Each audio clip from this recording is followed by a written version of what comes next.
Hey, it's Kim Commando today, your daily podcast to keep you up to date with all things digital and beyond. And I'd love to have you be a part of our podcast. You can make an appointment to speak with me. Just head over to commando.com, and on the top right, there's a button that says Email Kim. Fill that out, and that's it. So imagine, Andrew. Yes. You're sitting in their house. Right. Okay. And you are in beautiful Naples, Florida. Oh, okay. I've moved. And all of a sudden, you hear like, crash, boom.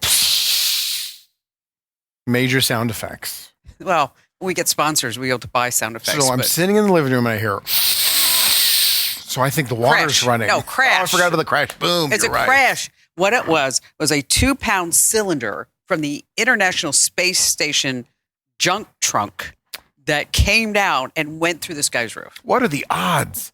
I mean, you have better odds of winning the lottery than you do of something falling from space and hitting your own house. They say it was part of a 3-ton pallet of old batteries off the ISS. We just have a pallet of batteries just floating around up there. Just like you open up the bay door, pal, and it's like, just throw that crap right out. We don't need that anymore. I guess there's no space dump, then they got to do something with it. So it was launched back in 2021. Now, there are conspiracy theories. Sure. Okay, they're saying that the Biden administration ordered NASA to drop this pallet of batteries. On one it wasn't the full pallet, though. It was just a small... something fell off. Mm-hmm. But the whole idea is that conspiracy theorists actually say that the Biden administration is behind this. And they missed Mar-a-Lago. Oh, God. Gotta love the internet. And everything. I know. On that happy note, welcome. It's Kim Commando today. I am so excited. Why? Oh, my gosh. You're not going to believe who we have on the show today. I won't believe it. And he is... I mean, let me tell you something. I was on his podcast, and I don't get nervous. Why were you were nervous? I was nervous telling this guy because he's a legend. He is. You did a home and away podcast?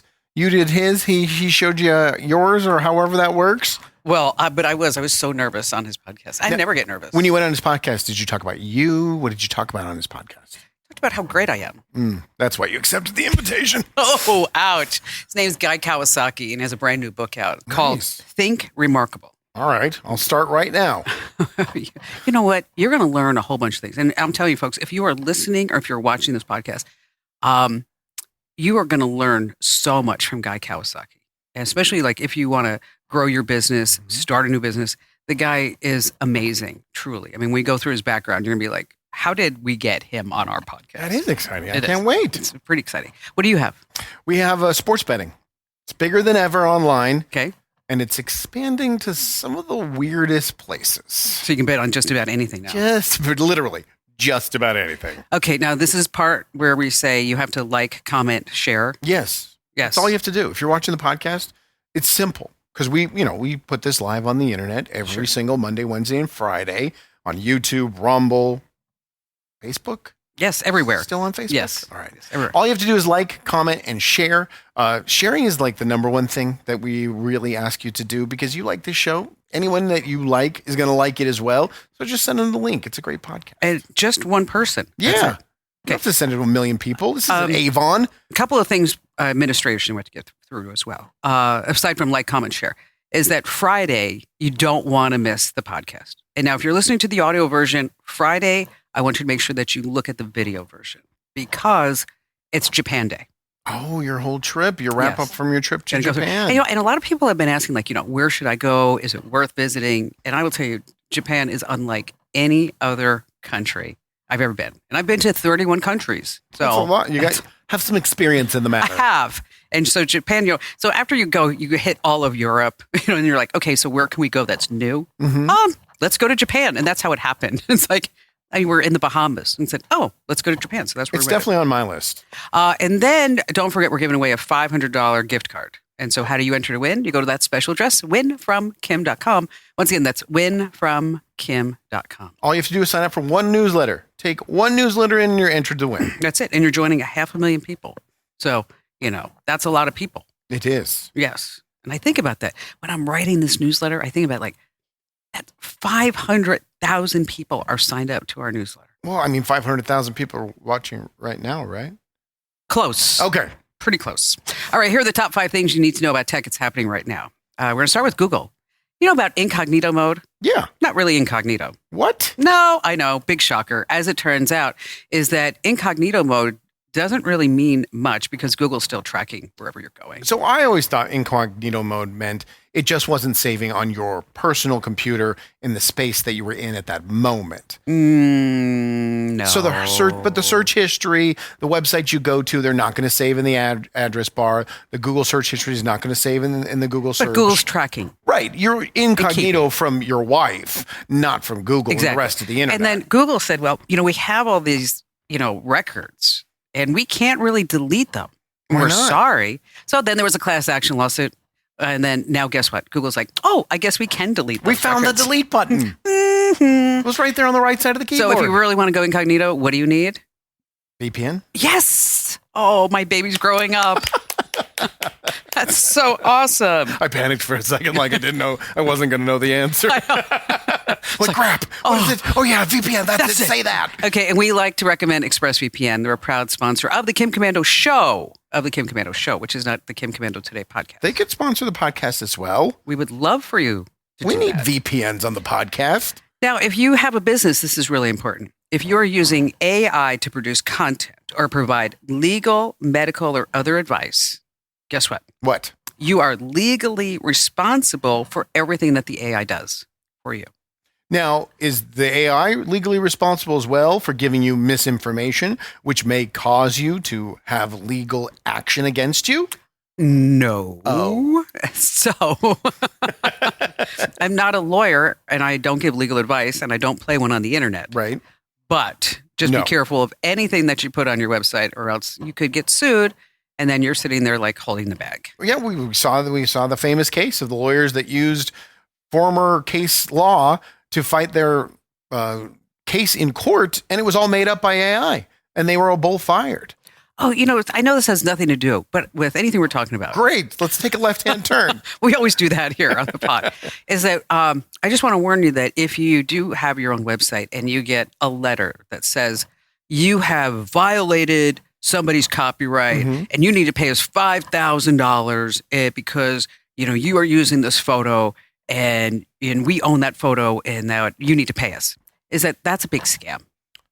Really? Yeah, so you have to be careful. So just don't go like, oh, Freaky Friday. And they always make it like 5,000 or less than 10,000 because if it's a big company, most purchasing agents don't need to have like prior approval. They just push it on through. Exactly. So if you get those letters, I want to do your own research. Because it could be possible. It could be legitimate. Well, yes, we had an issue where somebody used a picture of a sign in the Charlotte airport on a video for 6 seconds. Okay.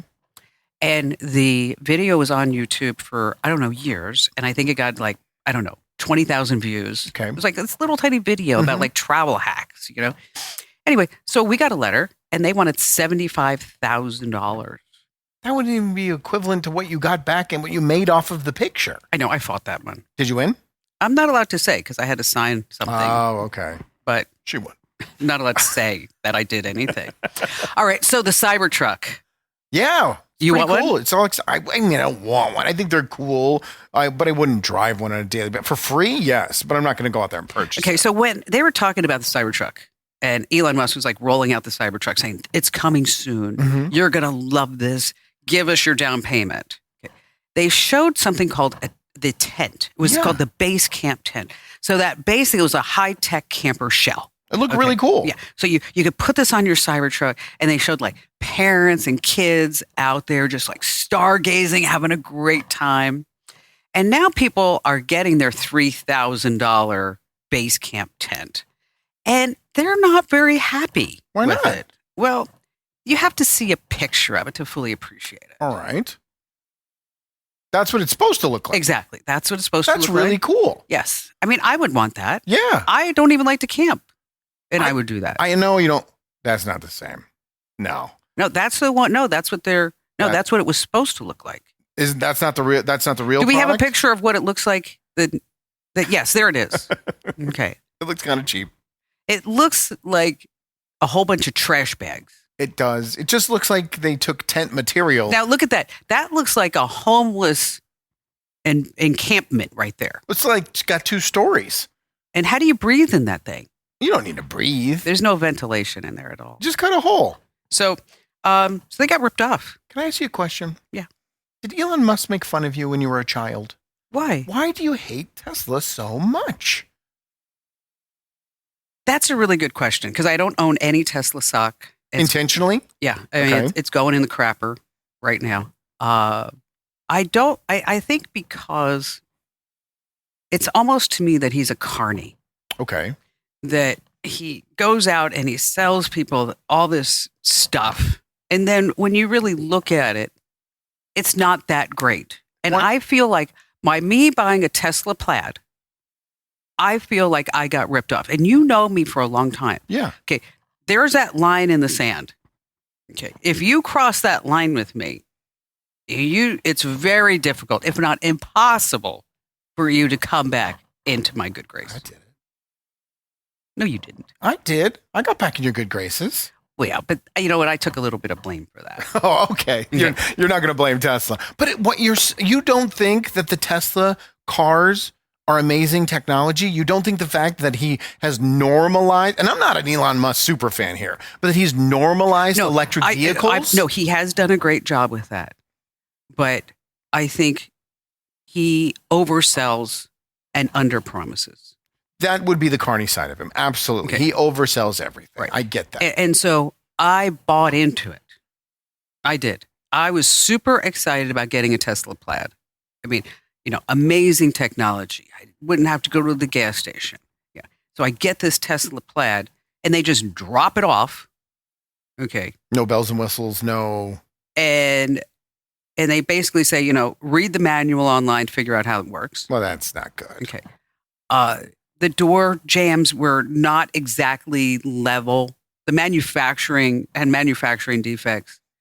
I couldn't use Apple CarPlay with it. And you're a car person. I know. I love cars. I mean, I've got 13 cars. I got a car coming in 3 weeks. I'm so excited. The one that you're tracking, that you send me the picture that you're tracking? Yes. It's like, it's on its way now. It's like from Germany all the way to the Panama Canal. I'm like, it's like, I feel like I'm giving birth, That's how much of a car person you are.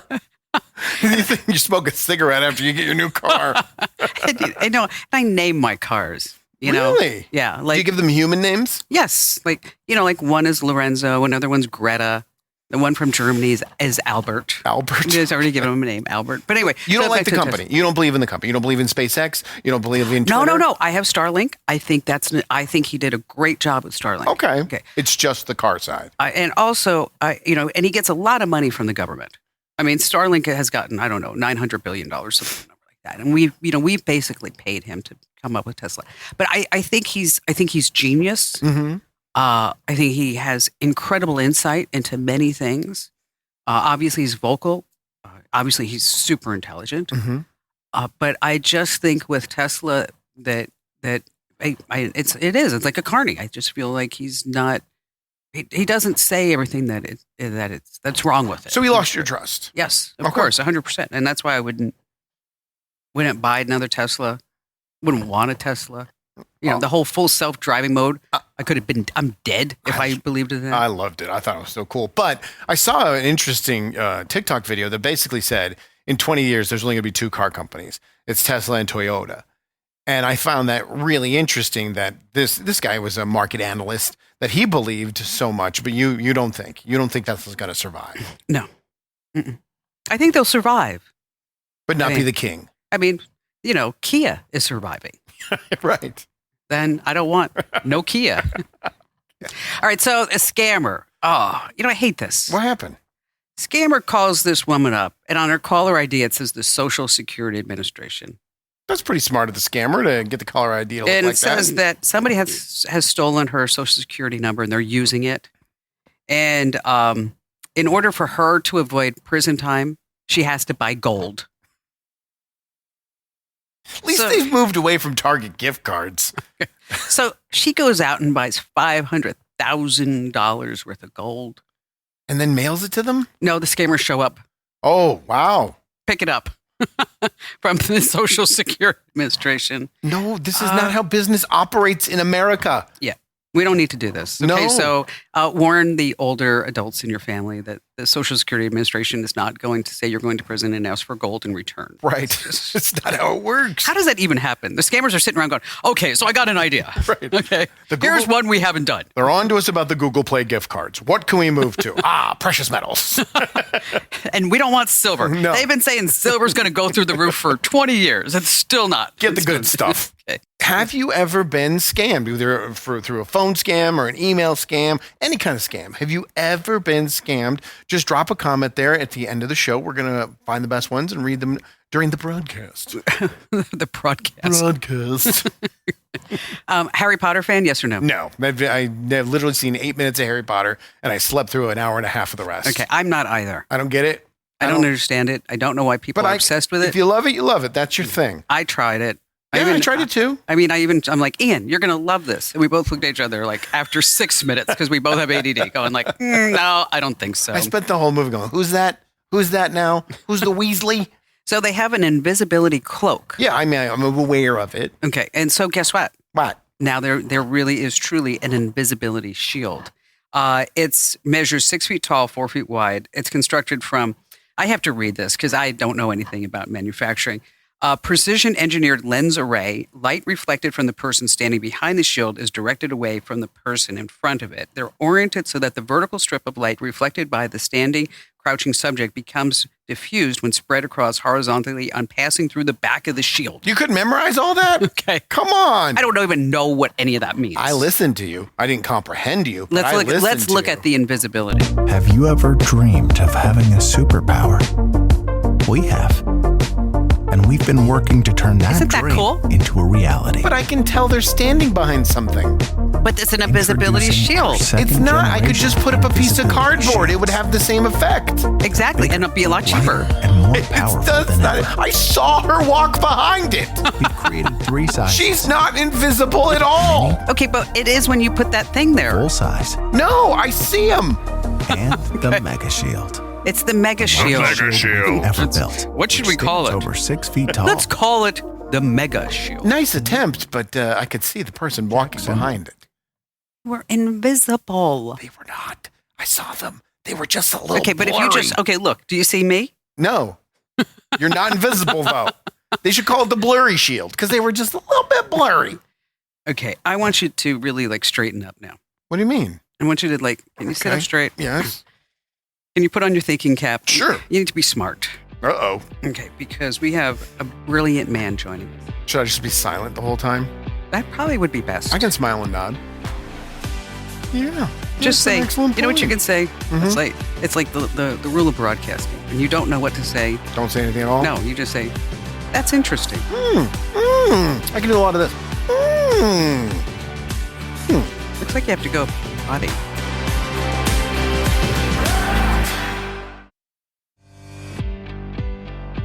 All right, it's Kim Commando today. It's your fun podcast about all things digital. Now, if you're looking for the Kim Commando show, that's on over 420 stations. I'm not bragging by any means. And then don't forget, we also have our daily tech update and our digital life hack that you can get that as a podcast. You can also hear that on your local radio station too, which super excited still that we're on WABC in New York. That's a huge thing. A lot of people don't realize that. Is New York City a big deal? Is it a big media market?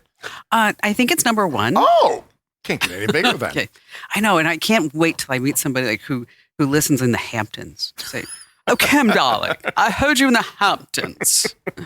We're vacationing with the Rutherfords, and we heard your digital tip. It's quite possibly brilliant. Is that what they're going to sound like? I sure hope so. Sure hope so. Maybe that should be my ringtone. How come when we pretend to be smart people, we're British? Why is that we go there? Okay, we'll say it now in a Southern accent. Yeah, no. I got criticized for doing that last time. Did you? Hey, Kim, I saw your digital minute. Them computers are so hard to work with, but you're teaching me upright. See, it doesn't sound as good. It's awful. We're going to get such hate mail from I that. know. I yelled at. All right, so let me tell you about our guest, Guy Kawasaki. Yeah. Okay. He has a new book out called Think Remarkable. We're going to be talking about that. He has a podcast called Remarkable People, but he worked at Apple in the 1980s. There's a title in the tech industry now, Andrew, called evangelist. Okay. Okay. Guy is the person who invented this. Do you remember? I don't know if you are old enough to remember when if you had a Mac and it was like Mac versus Windows. I've never had a Mac in my entire life. Okay. Do you remember when it was like PC versus Yeah, Apple? the commercials, all those Mac But versus also, PC. no, as a culture, Okay. okay, is that if you had a Windows-based machine, you'd be like, I am so superior to you people on an Apple. And then the Apple would be like, we are so superior to you. I mean, Because we I have a remember Mac. the Apple people thinking that they were better, Of course. that their Of course. floppy disks don't stink. Yes. And I mean, I remember when I switched to going from all Windows to Apple, people Mhm. like, I got like hate mail that I sold out, that Apple was an advertiser. And I'm like, I wish they were an advertiser. Okay. If you know anybody in Cupertino, send them my They way. got deep pockets. So he's now the chief evangelist at Canva. Love Canva. Yes. It's amazing. He's got a knack for entrepreneurship, innovation. He's built just a ton of successful tech startups. And Guy is here joining us right now. Hi, Guy. How are you? I've been listening since the start of your show. Oh my God. Now I know that whenever you ask me questions, I'm gonna say, that's interesting. Oh no! Just when you respond to something, it's going to be bad if we both say, Yeah. That's so interesting." Not Guy." much of a conversation. No, Yeah. that was bad. It's really interesting that you never have used the Macintosh. Never. She asked me one time to pull something up on her computer, and I didn't even know where to start. I had no idea. Yeah, he's looking for like the start menu. Yeah, I was clueless. I've never touched a Mac. But you have an iPhone. Yeah, well, iPhones are great. So bring us back into your Mac days. What was that like working with Steve Jobs? It was an amazing time. And, all the movies, all the books, everything you've ever heard, seen, read, they're all true. He was a very difficult person to work for. I was afraid that he would humiliate me in public. And contrary to every theory of HR, where you meet with your employees, you develop mutually acceptable goals, and you focus on the positive, and all the positivity and all that. He did none of that. He just scared the crap out of me, and I did some of my best work being scared. So contrary to every theory you have about positivity, sometimes fear works. So there was no positive sandwich where like Steve Jobs would say, you know what, Guy, I'm so happy that you're here and you're bringing your talents to Apple. And, it's just amazing what you do every single day. Now, what you did right here just totally sucks, but I have the confidence that you have the skill and the wherewithal and the motivation to bring this to the next level. And then right after that, this pallet of lead fell from space and hit the guy in the head. I mean, it was, I'll tell you a true story. So the reason I got my job in the Macintosh division was nepotism. So my college classmate and friend hired me. I didn't have the right background in work or academics. So after I interview with Steve, my friend goes to Steve and says, so what did you think of Guy? And Steve says to him, well, I guess he's okay, but if he screws up, I'm going to fire you too. So that was my ringing endorsement. That was my onboarding at Apple. I'm going to fire your friend if you screw up too. Well, there was you write in the book about Apple's Think Different campaign. Yes. Tell us that story. Okay. This is a very expensive story, so I hope you appreciate it. So in 1997, Apple had the Think Different advertising campaign. This is the one that featured Albert Einstein and, let's see, Amelia Earhart, Richard Branson, Nelson Mandela, Einstein. And the thinking was, and it's still true apparently with your guests, that if you use a Macintosh, you had to think different like these innovators and visionaries, because back then everybody was going to be using Windows. So if you thought different like Einstein and Picasso and Richard Branson, then you thought different and you used a Macintosh. So anyway, Lee Clow from Chiat introduces these video ads to the marketing team. And at the end, he says to Steve, I have 2 copies of the videotape. I'll give one to you and I'll give one to Guy. And Steve says, don't give one to Guy. And so I said, "What's the matter, Steve? Don't you trust me?" And Steve says, "Guy, yes, I do not trust you." So now this is one of those man or mouse moments in your life, right? This is one of those moments when you look back and you say, why was I such a chicken? Why did I not stand up to him? And I was not going to let that happen to me. So as soon as he said, "Yeah, I don't trust you," I said, "Yes, Steve, it's okay. I don't trust you either." So I figured that cost me about $100 million in stock options. But now I get to tell that story on Kim Commando. I mean, that's worth it. Yeah, well, we do have all those moments. Mhm. I mean, where you sit there and you're like, okay, do I really say what I feel, or do I just kind of suck it up, buttercup, right? When it comes to your new book, what is the theme? How do we be remarkable? Okay, so this is the history. So I have this podcast called Remarkable People, in which I interview remarkable people like Kim Commando. And Thank you. I appreciate Steve that. Wozniak and Margaret Atwood and Angela Duckworth and Carol Dweck and Steve Wolfram. I just dropped every name I can remember. And so over the course of 5 years, we now have 200 something episodes, which is 200 something hours, and we have 5,000 pages of transcripts. So we looked at that and we said, no one's going to listen to all that. No one's going to read all that. So let's take it down and put it into a book. And so this is designed for Gen Z. It's only 170 pages long, but it reflects the wisdom of about 200 people. And the thesis is, if you want to be considered remarkable, you need to make a difference. You need to make the world a better place. And if you make the world a better place, people have no choice but to think you are remarkable. So the key to being remarkable is to make a difference. And this book explains how to make a difference. And one of the results will be people will think you're remarkable. And now you say there are 3 stages. Yes. So number 1 is growth, right? Yes. Number 2 is grit. And number 3 is grace. So this comes from an observation. After you interview these 250 people, you figure out, you know what? They all had a growth mindset. This is Carol Dweck's work. So they didn't have a fixed mindset. They didn't believe that they were perfect. They also didn't believe that if they were not perfect, that they couldn't achieve growth and grit and grace. So it takes a mindset that you believe you can learn new skills. I mean, I took up ice hockey at 44. I took up surfing at 60.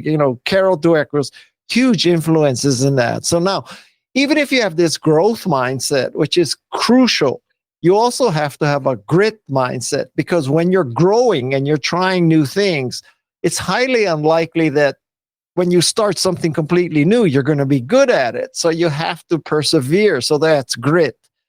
And then the third phase I noticed after interviewing a lot of remarkable people is at some point in their career, they have a mindset shift, and now they want to help other people, younger people, disenfranchised people. They want to help other people be successful too, because they've now figured out that life is not a zero-sum game. And, another person's gain is not your loss, and your gain is not their loss. The rising tide can float all boats. And, you were discussing earlier your best friend, Elon Musk. And I think that to give him fair, due, like 3 or 4 years ago, I would have said he's the closest thing there is to Steve Jobs. And arguably, you could say he did more than Steve Jobs, because Steve just did devices, right? But right. Elon is doing satellites and cars and tunnels and chips in your head and all flamethrowers. Yeah, and flamethrowers, right, and surfboards. But if you think about it, he single-handedly made the car business become electric. And so he would have, I think, gone down as maybe history's greatest innovator, but he did not make the third step yet, which is he's the epitome of the lack of grace. There's no grace or graciousness in that man. And I think until he does that and achieves that, he will not be as remarkable as he could be. That's a really interesting observation. Well, it's basically said why you don't like him and why you're not on board is that the technology was there, the thoughts were there, but in the end, he's very divisive. Yes. Wait. Kim just said that's really interesting. Does that mean she doesn't have anything to say? No. You know what? You know what I was thinking behind the scenes in my head, Guy?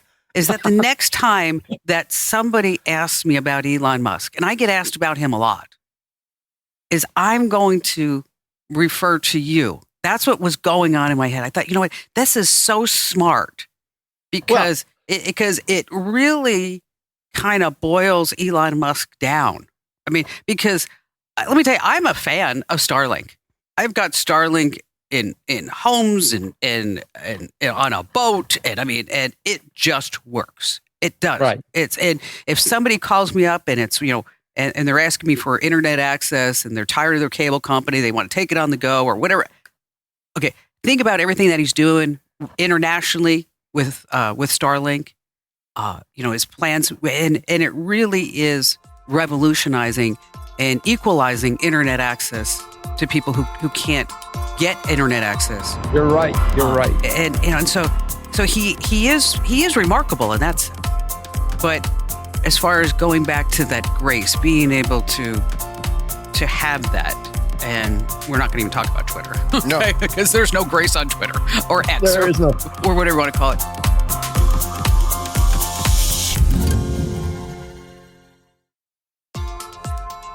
Hey, it's Kim Commando today. If you're just joining us, we are in a great conversation with Guy Kawasaki. Oh my gosh. Guy, it's wonderful to have you here. So when you talk about the grit, the growth, and the grace, what are some standouts? Like, for example, with the grit? The mother of grit is Angela Duckworth, right?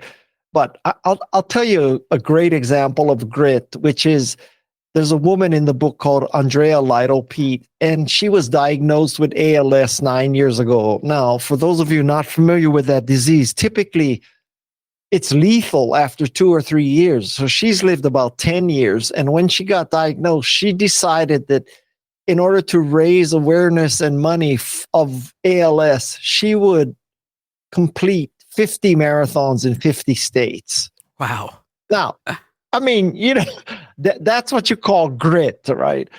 And she has done that. And I think that is a great example of grit. And now there are lots of people in this world who are remarkable that we never heard of. And if there is a single profession that has remarkable people, I would say it's teachers. Like, teachers are just the most important resource we have because they are training the most important resource we have.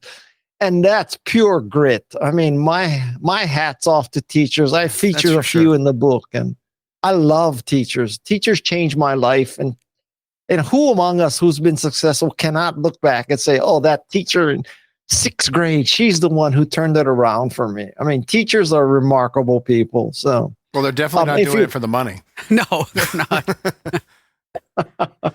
No, they're not. And, I could tell you something. I've had teachers on my podcast, but I have had no hedge fund managers. Just let me put it that way.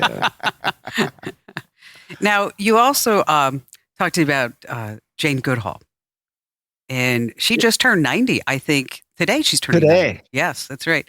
How she got started is super interesting. Yes. And this is another great lesson in being remarkable. So, when Jane Goodall comes from a relatively, not rich family, so she didn't go to university and have the whole Oxford kind of education. So believe it or not, her schooling was in secretarial skills, and she wound up in Africa with the Leakey Foundation. And lucky for her, the secretary of the Leakey Foundation left, so there was a position available for a secretary. So Jane Goodall sucked it up and was a secretary for the Leakey Foundation. And from there, she became, the Jane Goodall we know, with the experts in chimp and the social life of chimps and tools. And so that's a valuable lesson. And I take it that how you get a job is not as important as what you do once you get the job. So you should not be proud. I mean, if you start as a secretary or a janitor or, an intern, So what? I mean, you don't have to be a Harvard MBA to be successful. In fact, I don't know if I have any Harvard MBAs in my podcast. So, which is interesting, no pun intended. But anyway, so she's a great story. And if there was a person who embodies grace, it is Jane Goodall. She's 90 years old. 90 years old. She travels 300 days a year. Wow. And Kim, if you think about it, you know, I don't know about you, but it's true for you too. So when you and I travel, we have to be on deck for about 1 hour and make one great speech, right? And the rest of the time we're in our spa, we're getting a mani-pedi, we're eating ramen and all that. But Jane Goodall, from the time she wakes up till she goes to sleep, she's fundraising, she's meeting with schools, she's meeting with teachers, she's meeting with biologists and all that. It's not like she only has to be on for 1 hour. And 90 years old, 300 days a year, she's traveling. I don't know if I could do 300 days a year traveling. No way. I know. I mean, she must be she's like the global service of global services. I mean, my God. I need to nap when I cross town. I'm telling you, she's not catching a private plane, right? She's not doing a Taylor Swift, because if people found out that Jane Goodall was taking a private plane and contributing all that carbon dioxide, I mean, it would not be a good thing. So I don't know if she's in Southwest Airlines eating peanuts, but she ain't on she's not on a Gulfstream, that's for sure. Well, it is remarkable that you were able to pull all these stories together. And you mentioned Gen Z, and I have a Gen Zer, my son, and I actually gave him your book. And and what do you say? He's like, oh yeah, like this is like another Think and Grow Rich, Mom. I'm like, no, it's not. It is not. It is not Think and Grow Rich. Although, listen, I don't mind if my book has the longevity of Think and Grow Rich. Hallelujah, hallelujah. But it's not about growing rich. It's about making a difference. And it is. And you know, your success is also seen throughout the book too. And you don't stop. I mean, you talk about Jane Goodall. I mean, how many things do you have going on right now? I am chief evangelist of Canva, Remarkable People podcast, and I'm a writer. I give speeches and I surf.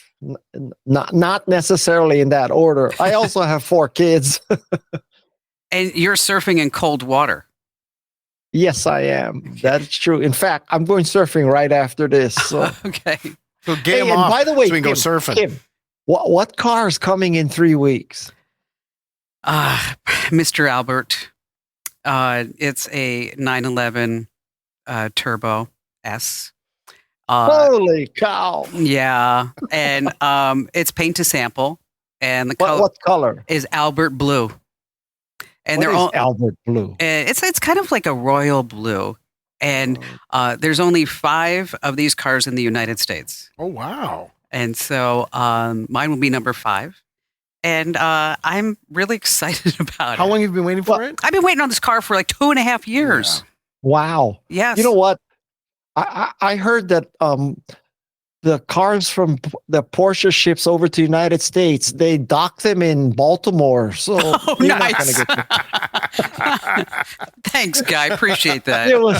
I mean, what's the odds of the bridge falling down on your turbo? Oh my God, that's like maybe a pallet of lead falling from space onto the ship that has your 911. Oh my God. You know what?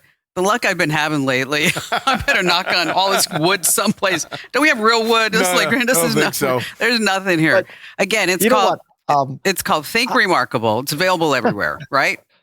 How much is the book? Listen, everywhere. And listen, Kim, you know what?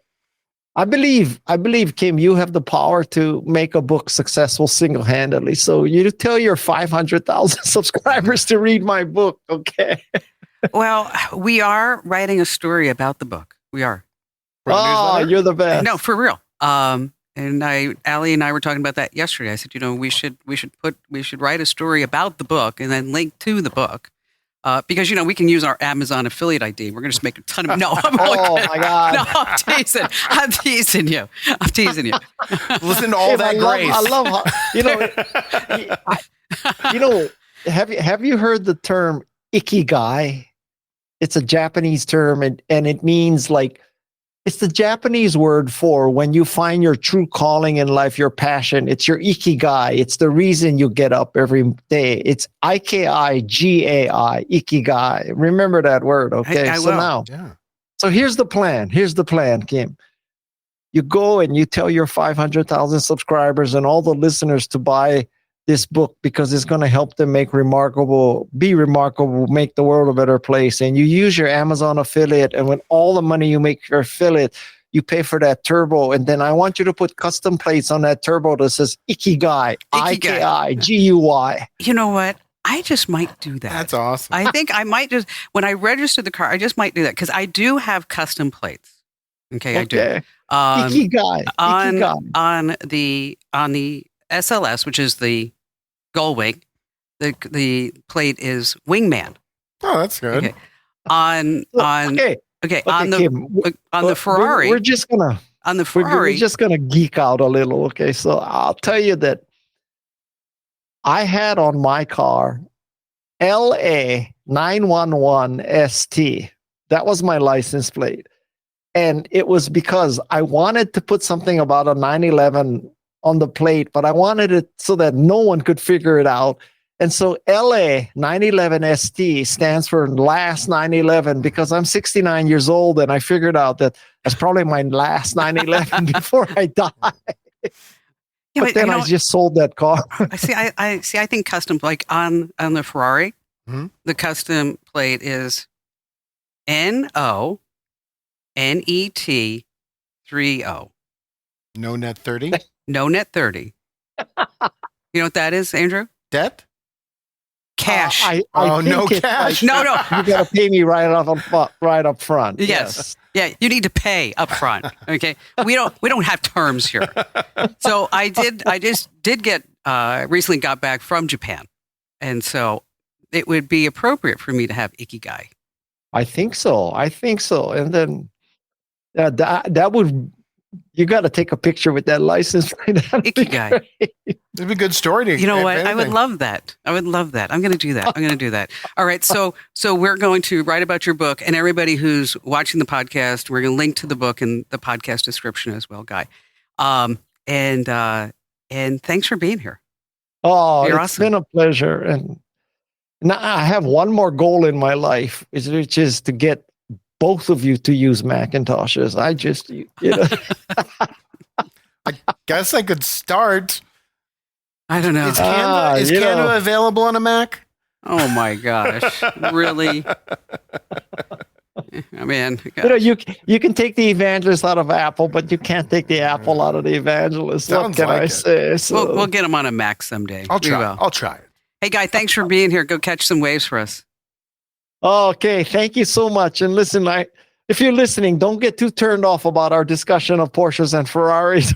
We're not that kind of people. We want you to make a difference and be remarkable. That's the goal. That is the goal. And yes. and to to pay it forward and to give back.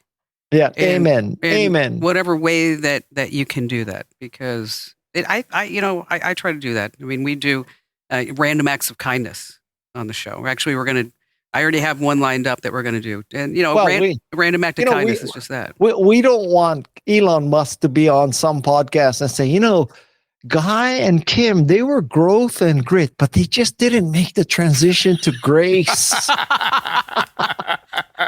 that'd be awful. That's awesome. That would be awful. That'd be terrible. All right. Take care, everybody. Bye-bye. Thanks, Guy. He busted you. Oh, he did. You just said that's interesting, Kim. He totally busted you. What a great conversation. I have to listen to this podcast. I can listen to this guy talk forever. I told you he was just phenomenal. Phenomenal. All right, still to come here on Kim Commando today, we are going to talk about circuses. Yes? And circuses like you've never seen before. And robotic dogs. Terrifying.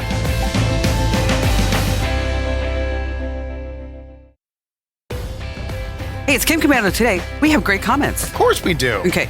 Just a quick reminder, make sure that you enter to win that $500 gift card at winfromkim.com. Once again, that's winfromkim.com. Lou says, I'm avoiding serious work stuff that needs to be done to be able to listen to Fantastic Kim and Adam. He didn't say Adam. Gosh, son of a... It's Andrew. Toro Torres. Toro Torres is back. Says, I'm turning Japanese. For Friday's Japan Day. Yes, Friday is Japan Day. We're going to go all through the trip and show a whole bunch of videos. Scott says, I wonder what Adam is keeping from his current girlfriend. Adam is not... I don't know who Adam is. In incognito mode. Oh, yeah. Well, of course. All the bad stuff.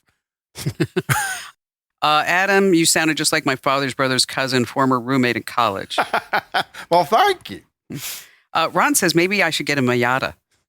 Yeah, get a Miata. Rita Vader says, great guest. Wow. Really, really fabulous. And then we have some scams. People who said that they got scammed about mutual funds, investments. We'll talk more about those because we are just running so late on this podcast. But I'm going to hold this. That interview got away from us. It sure did. See, that's a problem. You're having such a great convo. It's not a problem, though. It turned out to be a great conversation. It doesn't matter if it goes long or not. We can cut other stuff. Have you ever been to the circus? Yes, I've been to Ringley Brothers and Barnum Bailey Circus. Okay, well, they got in a lot of trouble. Well, I was there when they actually still had animals in the circus. So elephants and tigers and a bear riding a bicycle. I mean, the classic circus stuff. Okay, well, they got in trouble because of all the animals and the cruelty. And they got rid of all the animals. Okay, but now they say this is going to bring them in. What? Y'all, I saw the Ringling show in Tampa this weekend, and they had a robot dog named Bailey, and I was freaking out as a dog mom. This was the perfect addition to the show. She was so cute, and it just made my day. It just made the show 10 times better. She was the star of the show. That is adorable. So, what do you think? Is it the same robot dog that people are terrified about? Yeah, but they gave it like a whole new look. You just put some googly eyes on it and some pink hair, and it's not scary anymore. Okay. Is that fun? No. I mean, it's cool. It's fine for a couple of seconds where you go, yeah, that's neat. But the circus, I mean, I do. I'm a traditionalist. I miss the old circus. I like the trapeze artists. Yeah, well, that's daring. There's danger involved there. This is just a robot dog walking around. Cirque du Soleil. Yes. Phenomenal. Breathtaking. I go to the Christmas show every single year. Absolutely breathtaking. Is it like Santa on the trapeze? No, it's not really Christmassy. They play some Christmas songs and there's sparkles in the background, but otherwise they're just doing their Christmas. That'd be funny if they had like Rudolph on one. Donner and Blitzen catching each other midair. Exactly. That would be fun. And the Grinch. So this is not going to sell you a ticket for the circus for the Commando family? No, not going. This program is a copyrighted production of Westar Multimedia Entertainment and protected by the copyright laws. Any rebroadcast or use of this program for commercial, business, economic, or financial purposes without the written permission of Westar Multimedia Entertainment is strictly prohibited.